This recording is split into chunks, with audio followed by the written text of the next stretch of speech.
hal berikut adalah ingin juga saya meng-highlight saja gitu ya, apa yang menjadi apa sih yang adik-adik dapatkan dalam program KIP kuliah ini gitu ya. Dan saya yakin mudah-mudahan seluruh mahasiswa penerima KIP kuliah hari ini yang 243.000 sudah mendapatkan haknya gitu. Bantuan biaya pendidikan dalam bentuk UKT gitu ya, yang dibayarkan kepada perguruan tinggi, dan kita berikan bantuan biaya hidup yang kita transfer ke rekening perguruan tinggi, ke rekening mahasiswa yang kita sudah klaster berdasarkan indeks keamanan di masing-masing kabupaten kota. Jadi adik sekalian, ini betul-betul sangat dimanfaatkan dengan sebaik-baiknya karena pemerintah sudah memberikan bantuan kepada adik-adik sekalian untuk bantuan biaya pendidikannya UKT, yang kalau misalnya saya sebut kalau di negeri itu sebut dengan UKT gitu, atau di PTS biaya pendidikannya itu sudah tidak bisa membayar apa lagi gitu ya.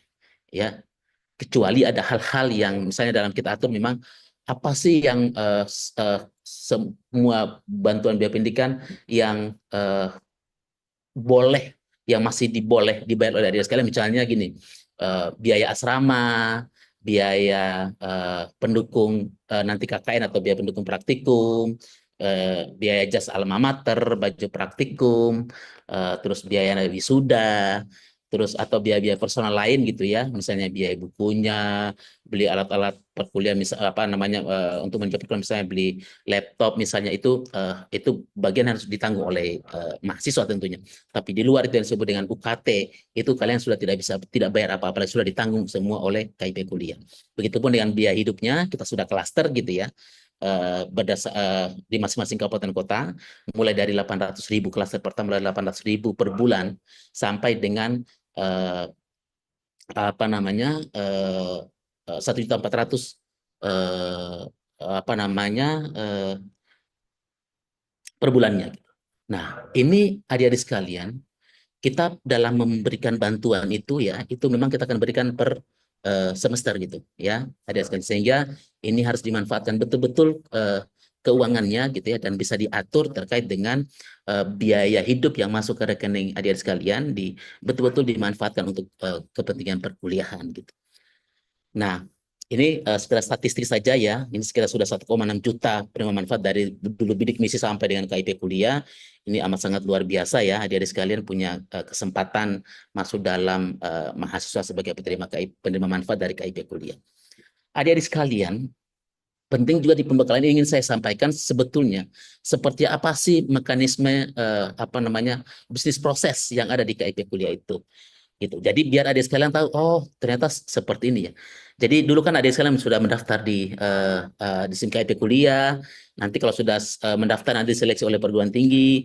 Nanti perguruan tinggi dalam melakukan seleksi itu, nanti kalau sudah uh, di masuk perguruan tinggi nanti, dan adik sekalian sebagai apa namanya penerima KIP kuliah, nanti akan ditetapkan sebagai penerima KIP kuliah, yang tentunya ya adik-adik sekalian dalam bisnis proses ini, adik-adik sekalian harus memastikan juga status keaktifan di PDDikti sebagai mahasiswa gitu. Jadi sekarang sudah ada kebijakan kita ya adik-adik sekalian, ini yang mahasiswa baru harus tahu betul ini ya, karena sekarang itu ya mulai tahun 2023 kemarin dan sekarang berlanjut di tahun 2024 dan insya Allah dengan tahun-tahun berikutnya, bahwa status penerima KIP kuliah bukan hanya sekedar status ekonominya, tetapi dipastikan bahwa status keaktifannya juga ada di PDDikti. Jadi tolong kooperatif ya adik-adik sekalian, kalau itu menjadikan tanggung jawab dari adik-adik sekalian terkait dengan status aktif di PDDikti,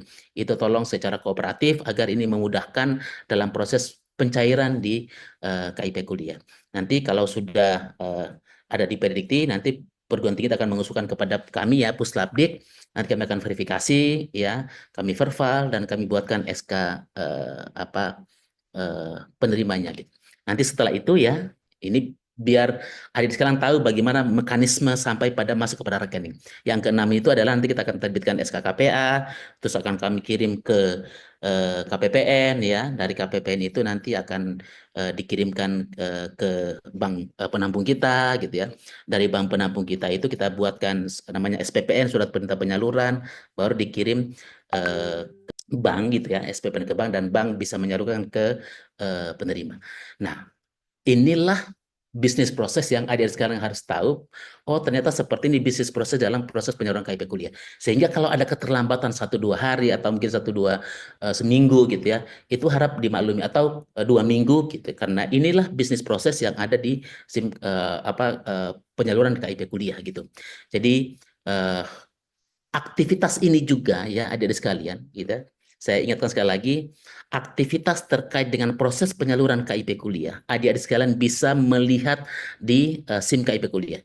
Jadi proses pencairan KIP kuliah dapat diakses di SIM KIP kuliah dengan menggunakan akun masing-masing. Karena adik-adik sekalian sudah punya akun kan, sehingga itu bisa dilihat terkait dengan aktivitas, terkait dengan apakah sudah diusulkan oleh perguruan tinggi, kalau sudah diusulkan perguruan tinggi berarti di Puslat sudah melakukan proses, apakah sudah diajukan, sudah dibuatkan SK, sudah ke KPPN menunggu SP2D, apakah sudah dibuatkan SPPN, apakah sudah dicairkan di bank, itu di sistem bisa diketahui. Jadi adik sekalian harus rajin ya berselancar di SIM KIP kuliah, kan toh sudah punya akun, jangan sampai akunnya hanya diketahui saat mendaftar saja, tapi setelah itu padahal semua informasi bisa adik sekalian dapatkan dengan akun yang kalian dapatkan. Adik-adik sekalian, tadi Pak Yon sudah menyampaikan saya akan berbicara terkait dengan apa yang menjadi hak dan kewajiban dari adik-adik sekalian. Pertama terkait dengan hak kalian. Hak kalian itu adalah tadi mendapatkan jaminan biaya pendidikan sesuai dengan program studinya. Sekarang adik-adik sekalian kan sudah mendapatkan tidak membayar lagi biaya pendidikan kan, sudah tidak membayar lagi UKT gitu. Nanti kalau ada pertanyaan, Pak, saya udah terlanjur membayar gitu. Adik-adik sekalian tenang saja. Kalau adik sekalian sudah membayar biaya pendidikannya, itu kita sudah aturkan dalam bentuk dalam regulasi kita ya di Persejen, bahwa biaya yang adik-adik sudah bayarkan bentuk biaya pendidikan UKT-nya gitu ya, itu akan wajib perguruan tinggi untuk melakukan proses pengembalian. Karena itu kita sudah jaminkan biaya pendidikannya dengan KIP kuliah. Hak yang berikut adalah bantuan itu tadi, biaya hidup yang kita berikan berdasarkan klaster atau indeks keamanan di masing-masing kabupaten kota. Yang ketiga, mendapatkan layanan perbankan, ada mendapatkan buku tabungan, ATM, mendapatkan kartu digital ya. Nanti adik-adik sekalian, kartunya nanti tidak usah mungkin di kartu ATM itu sekaligus ada kartu yang berlogo KIP kuliah gitu ya. Namun terkait dengan identitas adik-adik sekalian sebagai penerima KIP kuliah, itu kita sudah terbitkan yang disebut dengan kartu KIP kuliah digital. Itu bisa diakses di SIM KIP kuliah ya, bisa di-download. Di sana sudah ada, tinggal adik sekalian melakukan download terkait dengan kartu KIP digital. Yang berikut hak adik-adik sekalian adalah mendapatkan layanan dan konsultasi program. Misalnya di kampus akan lakukan dibimbing, selain ada pembimbing akademik ya, biasanya di kampus juga itu ada forum-forum forum-forum mahasiswa KIP kuliah gitu ya, yang mereka juga turut berpartisipasi untuk melakukan pembimbingan, ataupun dosen-dosen gitu ya, atau biasanya di bidang kemahasiswaan yang melakukan layanan dan konsultasi program gitu ya, dan juga terkait dengan pembinaan oleh perguruan tinggi maupun LLDikti. Hal yang tidak kalah penting adalah kalau tadi saya berbicara terkait dengan apa yang menjadi hak kalian, maka satu hal yang tidak bisa terpisahkan terkait dengan adik-adik sekalian mendapatkan KIP kuliah, ada kewajiban yang harus adik-adik sekalian penuhi. Apa itu? Lulus tepat waktu. Ingat adik-adik sekalian, sudah tahu kan durasinya KIP kuliah? Kalau S1 itu dia maksimum 8 semester. S1. S1 atau diploma 4 ya, S1 terapan. Kalau dia D3 itu maksimum 6 semester. Kalau D2 maksimum 4 semester. Kalau dia D1 ya, kami sudah melakukan analisis, D1 itu masih ada, dan D1 itu maksimum dia 2 semester. Artinya adik-adik sekalian, tidak ada lagi penambahan durasi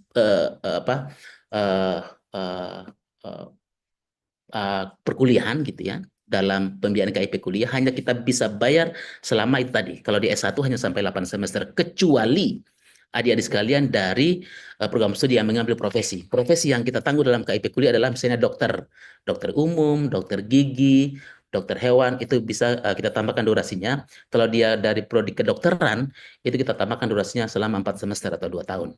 Tapi kalau profesi dari misalnya dari apoteker, terus dari nurse ya, terus dari kebidanan atau guru, itu durasinya kita tambahkan selama 2 semester atau 1 tahun. Itu ya. Jadi ingat tadi sekalian, tidak ada penambahan durasi waktu. Misalnya nih adik sekalian, lulusnya nggak sampai lewat dari 8 semester. Itu biasanya langsung kita tidak berikan di semester berikutnya. Itu sayang gitu. Jangan sampai kita ini, saya kekhawatiran kami saja sebagai adik-adik sekalian. Makanya kami ingin notif betul ini kami sampaikan kepada adik-adik sekalian terkait dengan lulus tepat waktu. Jangan sampai ketika tidak melakukan lulus tepat waktu dan kembali kepada orang tua, kan tentunya akan kita kembalikan kepada orang tua. Kembali kepada orang tua, adik sekalian tidak bisa menyelesaikan studinya. Rugi kita. Adik-adik juga sudah rugi waktu gitu. Bayangkan selama 8 semester 4 tahun berkuliah gitu dan ditanggung oleh pemerintah gratis semuanya, dikasih biaya hidup pula. Lalu kemudian tidak bisa melakukan menyelesaikan studi. Inilah yang akan apa yang menjadi kewajiban dari adik-adik sekalian, bagaimana bisa melakukan lulus tepat waktu gitu. Ya, adik-adik ingat betul ini, ingat hanya diberikan waktu kalau untuk S1 8 semester saja. Ya, 8 semester saja. Yang berikut adik-adik sekalian, adik-adik sekalian punya kewajiban harus memiliki prestasi akademik yang baik gitu. Kenapa adik-adik sekalian kita tuntut juga ya merupakan kewajiban terkait memiliki prestasi akademik yang baik? Karena adik-adik sekalian, selama menempuh pendidikan, apalagi tadi kita sudah tahu bahwa pendidikan tinggi adalah memiliki dampak positif tercepat dalam bangun SDM yang unggul. Makanya salah satunya adalah indikatornya bagaimana adik-adik sekalian memiliki prestasi akademik yang baik selama menempuh perkuliahan. Ini juga menjadi kewajiban dari adik-adik sekalian. Ingat adik-adik sekalian, salah satu evaluasi yang dilakukan dalam program KIP kuliah juga selain ekonominya, juga akan kita evaluasi terkait dengan akademiknya gitu. Untuk bisa melihat, karena itu kenapa kita evaluasi, karena itu merupakan kewajiban dari adik-adik sekalian terkait dengan memiliki prestasi akademik yang baik.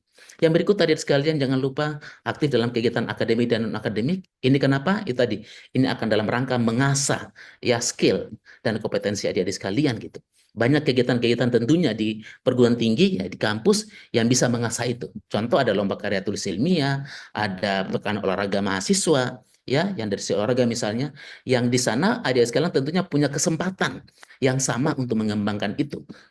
Untuk itu maka harus aktif di kegiatan akademik dan akademik. Kami tidak ingin adik-adik sekalian dalam berkuliah lalu kemudian hanya kosan kampus, balik lagi kosan kampus gitu. Jadi ada aktivitas-aktivitas ya, bagaimana mengasah kompetensi, mengasah kemampuan-kemampuan akademik ya, dan juga mengasah kemampuan non akademik dari adik-adik sekalian. Kami sangat ingin gitu ya. Nanti sebentar mungkin ada alumni kita yang punya kisah sukses dan akan memberikan kiat kita bagaimana What's it like to build the future? Join UBC Engineering to do just that. saat dia menjadi penerima KIP kuliah, ya berjuang dan sampai hari ini menjadi seorang yang sukses gitu, itu amat sangat luar biasa gitu. Ini menjadi spirit dan motivasi buat adik-adik sekalian. Ternyata menjadi penerima KIP kuliah itu masa depannya cerah gitu. Asalkan kita berusaha, betul-betul kita belajar, betul-betul kita patuh apa yang menjadi kewajiban dari kita gitu. Yang berikut adalah tidak melakukan kegiatan yang bisa membatalkan penerima KIP kuliah. Ingat adik-adik sekalian, penerima KIP kuliah boleh kita batalkan gitu.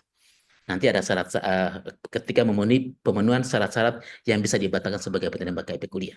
Untuk itu maka jangan pernah apa namanya